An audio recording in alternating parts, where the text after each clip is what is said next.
Wow. So awesome you guys came. बहुत अच्छा किया कि आप लोग आए हैं। Wow. Praise God. प्रभु की Hallelujah. स्तुति। Come on. I have a word that has ministered me so much and I'm sure it is going to minister to you. मेरे पास वो वचन है जिसने मुझे बहुत प्रोत्साहित किया है, बहुत सेवकाई की उस वचन ने मेरे लिए, तो मैं जानता हूँ आपके You लिए can भी be करेगा। seated please. आप बैठ सकते हैं अपने स्थानों पर। Before I go into the word, let me just say this. इससे पहले कि मैं वचन में जाऊँ, मैं ये कहना चाहूँगा, The fruit of a ministry or a fruit of a teaching is not revealed by how many people hoot and shout when the word is being preached. एक सेवकाई का ये एक प्रचार का फल तब नहीं मालूम होता जब कितने लोग चिल्लाते हैं, उस पर प्रतिक्रिया करते हैं। It's awesome when you enjoy the word. बहुत अच्छी बात है जब आप वचन का आनंद लेते हैं, बहुत मजे। But what I'm saying is, लेकिन मैं ये कह रहा हूँ, if you're following some teaching, where is your life after 2 years, after 3 years, after 4 years? The fruits in your life reveal the truth you've been hearing. अगर आप किसी शिक्षा के अधीन आकर उसको सुन रहे हैं तो 2 साल के बाद आपकी जिंदगी में क्या फल है, 3 साल बाद क्या फल है, 4 साल बाद क्या फल है उसका, उससे मालूम होगा कि आप किस शिक्षा के अधीन हैं और क्या सुन रहे हैं। And with great confidence I can say that people who have submitted themselves to the teaching of faith here have evidence in their life. और बड़े साहस के साथ मैं ये बात कह सकता हूँ कि जिन लोगों ने अपने जीवन को समर्पित किया है विश्वास के उस वचन के लिए जो यहाँ सिखाया जाता है, उनके जीवन में सबूत है उस प्रचार का। Amen. Amen. Jesus said every tree shall be known by its fruits. यीशु ने कहा हर एक पेड़ अपने फलों के द्वारा जाना जाएगा। So the intention is not to fill our heads. तो हमारा जो ध्यान है वो अपने सरों को भरने पे नहीं है। The intention is हमारा मकसद ये है to be a witness. कि हम एक गवाह बन जाएं, सबूत बन जाएं। Amen. आमेन। See, Jesus said, यीशु ने कहा, you shall receive power when Holy Spirit comes upon you and you shall be my what? What? Witness. कि तुम सामर्थ्य को ग्रहण करोगे जब पवित्र आत्मा तुम्हारे ऊपर आएगा और तुम मेरे क्या ठहरोगे? गवाह ठहरोगे। Is it fasting prayer today? आज फास्टिंग प्रेयर है क्या वैसे? आप फास्टिंग प्रेयर करें? Okay, you can. Yeah. You can do better. बेहतर कर सकते हैं वैसे। Amen. Amen. So, what does a witness do? एक गवाह का क्या काम होता है? A witness produces evidence. एक गवाह का मतलब है सबूत पेश करना। So, as a witness of Lord Jesus Christ, what witness are you giving that Jesus is alive? सो प्रभु यीशु मसीह के गवाह होने के नाते आप क्या सबूत देते हो कि वो जिंदा है? If you just tell stories, अगर आप केवल कहानियां बताते हो, all the people in the world will tell you more stories. दुनिया के लोग आपसे ज्यादा कहानियां आपको बताएंगे। They have more stories than us. हमसे ज्यादा कहानियां हैं उनके पास। We don't give stories. हम कहानियां नहीं देते, We give evidence. हम सबूत देते हैं। We give evidence of the resurrection power of Lord Jesus Christ. यीशु मसीह के पुनरुत्थान की सामर्थ्य का सबूत देते हैं हम। We give evidence that Jesus is alive. हम ये सबूत देते हैं कि प्रभु यीशु जिंदा है। Do you know the Bible says the apostles were giving the witness of the resurrected Jesus. अब जानते हैं बाइबल कहती है जो प्रेरित थे वो जिंदा यीशु के प्रमाण देते चल रहे थे। If we really say that the God we serve is a living God, then my question to you is, what has that living God done in your life? अगर आप कहते हैं जिस परमेश्वर की मैं सेवा करता हूं वो जीवित परमेश्वर है, तो मेरा सवाल यह है उस जीवित परमेश्वर ने आपकी जिंदगी में क्या किया है?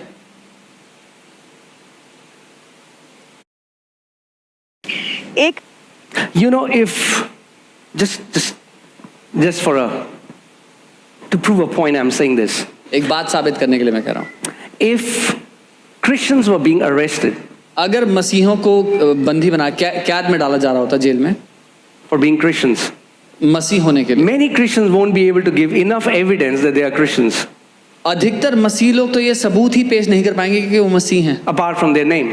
अपने नाम के अलावा। No. नहीं, But Jesus said He wants our life shall be filled with fruits. यीशु ने कहा हमारी जिंदगियां फलों से भरी हों। Amen. Amen. So that's the reason we come to church, to learn the word, because when we come under the truth, this truth sets us free. इसीलिए हम चर्च आते हैं ताकि हम वचन के अधीन आ जाएं। जब वचन हमारी जिंदगी में जाता है तो वो फलों को लाता है, हमें आजाद करता है। Amen. Amen. So the message that I want to share today is called living a blessed life. जो संदेश आज मैं देना चाहता हूं उसका शीर्षक है एक आशीषित एक धन्य जीवन जीना। Living a blessed life. Say blessed life. एक आशीषित जीवन जीना, बोले आशीषित जीवन। That's God's desire for you. ये परमेश्वर की चाहत है आपके लिए। God doesn't want you to live from one struggle to another struggle. He wants you to live from one victory to another victory. परमेश्वर नहीं चाहता कि आप एक संघर्ष से निकलकर दूसरे संघर्ष में जाएं, वो चाहता है आप एक जय से निकलकर दूसरी जय में प्रवेश करें। Amen. Amen. So last Friday, because we were not doing live stream, but people who were here, they know that last Sunday I taught you how developing a blessing mindset. पिछले रविवार मैंने आपको एक Friday. Yeah. पिछले शुक्रवार मैंने आपको सिखाया था कैसे एक आशीष की मानसिकता, आशीषित मानसिकता बनानी है। Amen. Amen. Because I see so many believers live from miracle to miracle. क्योंकि मैं देखता हूँ बहुत से विश्वासी चमत्कार से चमत्कार का जीवन जी रहे हैं। And miracle is not God's best will for you. और चमत्कार परमेश्वर की सर्वोत्तम इच्छा नहीं है आपके लिए। God will do miracle for us परमेश्वर हमारे लिए चमत्कारों को करता है because we are in a crisis. क्योंकि हम एक परेशानी में पड़े हैं इसलिए। So, are you hearing me? मेरे को सुन रहे हैं? Miracle is the answer for crisis. चमत्कार आपके लिए उत्तर है उस परेशानी से निकलने के लिए। But blessings will prevent crisis. लेकिन आशीषें आपकी जिंदगी में परेशानियों को आने से रोक देंगी। The awareness of His blessing.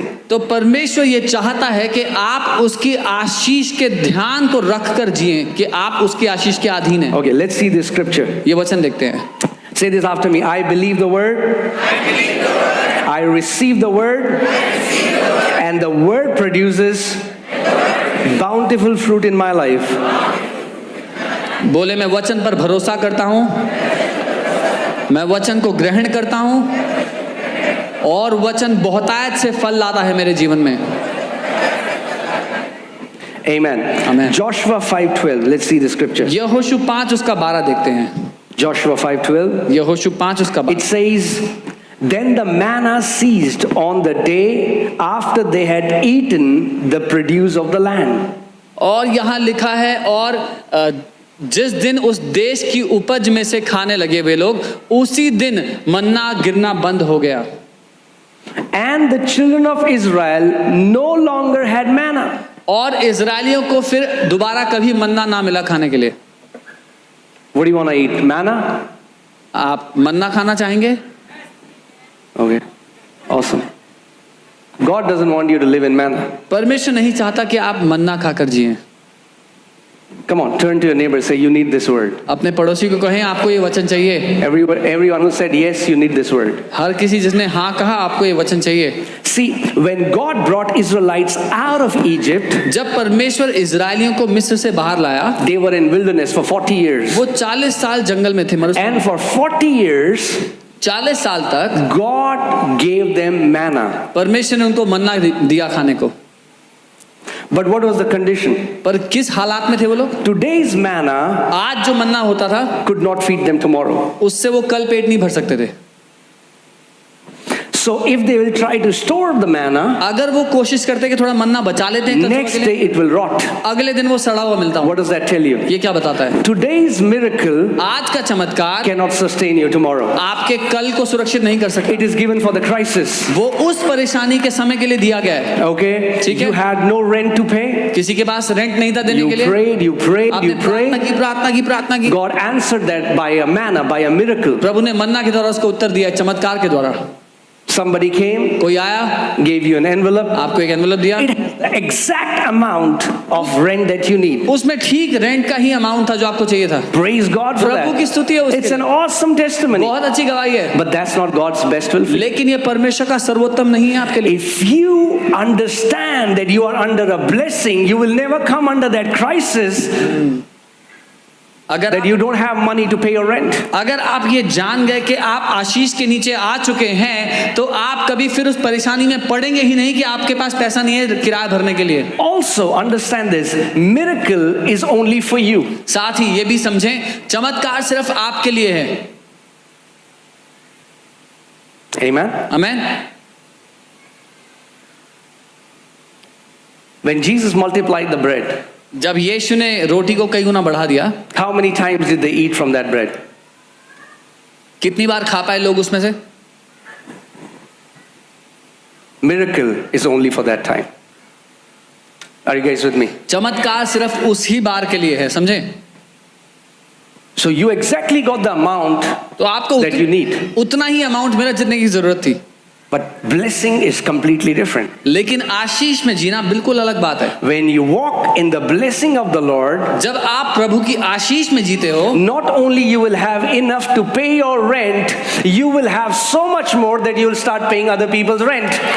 सिर्फ इतना ही नहीं कि आप अपना रेंट भर पाओगे, आपके पास इतना बहुत आयत से होगा कि आप दूसरों के भी रेंट भर पाओगे। And that's God's will for you. और ये परमेश्वर की इच्छा है आपकी जिंदगी। God told Abraham, Abraham, I am gonna bless you, and what will my blessing do? It will make you a blessing for the nations. परमेश्वर ने अब्राहम से कहा, अब्राहम मैं तुझे आशीष दूंगा और मेरी आशीष क्या करेगी? तुझे देशों के लिए आशीष बना देगी। So hear this. सुनिए, Anybody who walks in the blessing becomes a blessing for others. जो कोई भी आशीषों के नीचे जीता है वो दूसरों के लिए आशीष बन जाता है। Amen? Amen. But not a person who always is living from miracle to miracle. लेकिन वो व्यक्ति नहीं जो हमेशा चमत्कार से चमत्कार का So जीवन जी रहा है। what we have to do is we have to change our mindset. तो हमें ये करना है, अपनी मानसिकता को बदलना है। Say mindset. बोले मानसिकता। We have to create a blessing mindset. हमें आशीष की मानसिकता बनानी है। Amen? In the kingdom of God, blessing is much more powerful than a miracle. परमेश्वर के राज्य में आशीष कई गुना शक्तिशाली है चमत्कार से। In fact, यहाँ तक कि if Adam would have not sinned, we would have never needed any miracle from God. अगर आदम ने पाप ना किया होता तो हमें परमेश्वर से कभी चमत्कार की जरूरत ही ना पड़ती। The word miracle came after sin, चमत्कार शब्द ही पाप के बाद आया, but blessing came before sin. लेकिन आशीष पाप से पहले आई। When God made Adam, the first thing God did was God blessed Adam and said, "Be fruitful, multiply, subdue the earth." जब परमेश्वर ने आदम को बनाया तो उसको आशीष दी, कहा फल फूल पृथ्वी पर भर जा और उस पर कब्जा कर ले। Blessing is that invisible force that empowers you to prosper in every area of your life. आशीष वो अदृश्य ताकत है जो आपको ये क्षमता देती है कि जिंदगी के हर एक क्षेत्र में फले फूले बढ़ जाएं। You know, it's sad that today it has become a cliche. It has become like a good salutation. God bless you. God bless you. God bless you. और इतनी दुख की बात है कि आज ये सिर्फ कहने के लिए अच्छी बात रही है, प्रभु आपको आशीष दे। It's a very powerful force. ये एक बहुत ही शक्तिशाली ताकत है। Our generation don't understand it. हमारी पीढ़ी को समझ में नहीं आया ये अभी तक। I want to teach you today. मैं आपको आज ये सिखाना चाहता हूँ। What happens when a person from authority blesses you? It will change your life. क्या होता है जब अधिकार से एक व्यक्ति आपको आशीष देता है, आपकी जिंदगी बदल जाएगी। Amen? Amen. So why did the manna stop? मन्ना क्यों रुक गया? Was it because of their lack of faith? क्या उनको विश्वास की कमी हो गई थी? No. नहीं, Because they had entered their promised land. क्योंकि अब वो वायदे के देश में प्रवेश कर चुके थे। Amen? If you've been a believer for 10 years, 20 years, 30 years, but still your life is filled, you live from one crisis to another crisis, understand, you have still not possessed the promises that Father has for you. अगर आप 10 साल से 20 साल से 30 साल से विश्वासी हैं और फिर समस्या में पड़ते हैं और कोई चमत्कार होता है, आप उससे बाहर आते हैं, तो अभी भी आप परमेश्वर की उसकी इच्छा के अनुसार आशीषों में प्रवेश नहीं किए हैं। Amen? Like, it's awesome and God gives it. ये बहुत अच्छी बात है अगर किसी को आर्थिक समस्या होती है और परमेश्वर उसको पूरा करता Every है। time you cry out to God, He will do it. जब भी परमेश्वर को पुकारो वो पूरा करता But है। let me ask you a question. लेकिन मैं एक सवाल पूछता हूँ, What is better? क्या बेहतर होगा, That वो or you living in no lack? या आप बिना कमी घटी का जीवन जिए? What is David saying? Dawood क्या कहता है? He said, वो कहता "The है, Lord is my shepherd, I shall not lack." That's blessing. वो कहता है क्योंकि यहोवा मेरा चरवाहा है, मुझे कोई घटी नहीं होगी, ये आशीष है। He never says, "The Lord is my blessing. Whenever I'm in a crisis, He will give it to me." That's not what He's saying. He's saying, "Because the Lord is my shepherd, I'm not gonna lack." उसने ये नहीं कहा यहोवा मेरा चरवाहा है तो जब परेशानी में होगा तो वो मुझे निकाल देगा। वो कह रहा है क्योंकि यहोवा मेरा चरवाहा है, मुझे कोई घटी ही नहीं होगी। I pray that may you live a life of no lack in Jesus' name.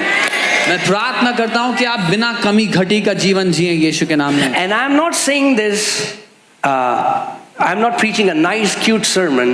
I am preaching my life. I was in a place where I lacked and lacked and lacked, and God supplied. He did a miracle. But then when I entered into the blessing of the Lord, it's been more than a decade, I have not lacked. और मैं एक अच्छा सुनाई देने वाला प्रचार नहीं कर रहा हूँ, अपनी जिंदगी आपको बता रहा हूँ, क्योंकि मैं ऐसे जीवन में था जहाँ कमी थी और परमेश्वर ने उसको पूरा किया, उससे बाहर निकाला। लेकिन अब एक दशक से ऊपर हो गया है जब मुझे नहीं पता कमी घटी क्या होती है। Amen. Amen. So write it down if you're writing it down. इसको लिख ले अगर लिख रहे हैं तो। Blessings. And last time also so I'll quickly do a recap and then we'll go into the message. तो मैं जल्दी से रिकैप करूंगा, पिछली बार मैंने जो बताया था, फिर आज के संदेश में जाऊंगा। Let me give you 3 reasons why you should receive from God through a blessing rather than through a miracle. मैं आपको 3 मुख्य कारण देता हूं क्यों आप परमेश्वर से आशीष के द्वारा प्राप्त करें जो आपको चाहिए, चमत्कार की जगह। And God can give you a blessing or through a miracle. It depends upon you. और परमेश्वर आपको आशीष से भी दे सकता है, चमत्कार से भी, लेकिन आपके ऊपर निर्भर करता है। But hear this. लेकिन सुनिएगा, Operating under blessing is operating from a lower level, and living under a blessing is living from a higher level.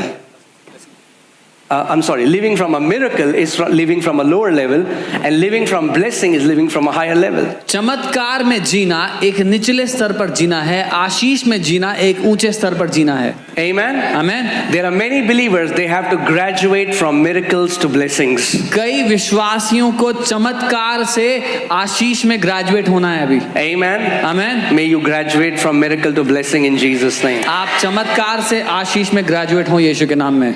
Amen. So the first reason is, so पहला कारण ये है, blessings prevents crisis while miracles deliver from crisis. आशीषें समस्याओं को आने ही नहीं देती, जबकि चमत्कार आपको समस्याओं से बाहर निकालते हैं। Amen. Amen. Blessing is always a more abundant supply than a miracle. आशीषें चमत्कार से कई गुना बड़ी मात्रा में होती हैं हमेशा। Amen. Third, तीसरा, miracles are a temporary fix. चमत्कार थोड़े समय के लिए समाधान होता है, while blessing is the permanent solution. जबकि आशीष जीवन भर के लिए समाधान है। Amen. Amen. So God's original intent for his mankind, for his creation, was to operate from blessing. So परमेश्वर की जो असली इच्छा थी अपने लोगों के लिए, वो थी हमेशा से आशीष में जीना। That's why he blessed Adam in the beginning. इसीलिए उसने शुरुआत में आदम को आशीष दी। Amen. Amen. So that's why we need blessings. इसीलिए हमें आशीष चाहिए। Amen. Amen. And if you are a born again believer, और अगर आप नया जन्म पाए हुए विश्वासी हो, how many people here believe in Lord Jesus Christ? कितने लोग प्रभु यीशु पे विश्वास, You're filled with his spirit. जो उसकी आत्मा से भरे हैं? Then I want to tell you, मैं आपको बताना you're चाहता already blessed. हूं, आप पहले ही आशीषित हो। Amen. Amen. But just because God calls you blessed doesn't mean you are living in that blessing. लेकिन सिर्फ इसलिए कि परमेश्वर आपको आशीषित कहता है, आपको उस असलियत को पकड़ना पड़ेगा। You will have to understand what does it mean to be blessed. आपको ये जानना होगा कि आशीषित होने का अर्थ क्या होगा। You have to build an awareness that the blessing, the Bible says the blessing is upon the righteous like a crown. आपको ये चेतना ज्ञात करनी होगी, आपको जानना होगा कि आशीषित होने का मतलब क्या है। बाइबल कहती है धर्मी जन के सर पर आशीषों का मुकुट होता है। Amen. So the second thing is that blessings can be transferred. दूसरी बात, आशीषें एक व्यक्ति दूसरे व्यक्ति को ट्रांसफर कर सकता है। Many people don't know this. कई लोग ये बात नहीं जानते। Let me say that. मैं दोबारा कहता हूं, Blessing can be transferred. Ashish transfer की जा सकती है। Let me say that again. मैं दोबारा कहता हूँ, Blessing can be transferred. आशीषें एक से दूसरे व्यक्ति में ट्रांसफर की जा सकती I'll है। show it to you from the मैं scripture. वचन से दिखाऊंगा। And that's where the enemy has hit us. और यहीं पर दुश्मन ने हमला किया है। Have you heard people who say, me and God, I don't need anyone? सुना है लोग कहते हैं मैं और प्रभु काफी है, कोई दूसरा नहीं चाहिए मुझे। They are deceived. वो धोखे में है। Okay, so first thing, Genesis 1:26, God blessed man. पहली बात, उत्पत्ति 1:26, परमेश्वर ने मनुष्य को आशीष दी। right? ठीक है। God blessed man. परमेश्वर ने मनुष्य को आशीष दी, God blessed Abraham. परमेश्वर ने अब्राहम को आशीष दी, But then you see, लेकिन फिर आप देखोगे Abraham blessed Isaac. अब्राहम ने इसहाक को आशीष दी, And somehow they knew the power of blessing. और उनको पता था आशीष में जो ताकत है उसके बारे में। Today we don't. आज हम नहीं जानते। And when it was time और जब समय आ गया for Isaac to bless Esau because he was the firstborn, कि इसहाक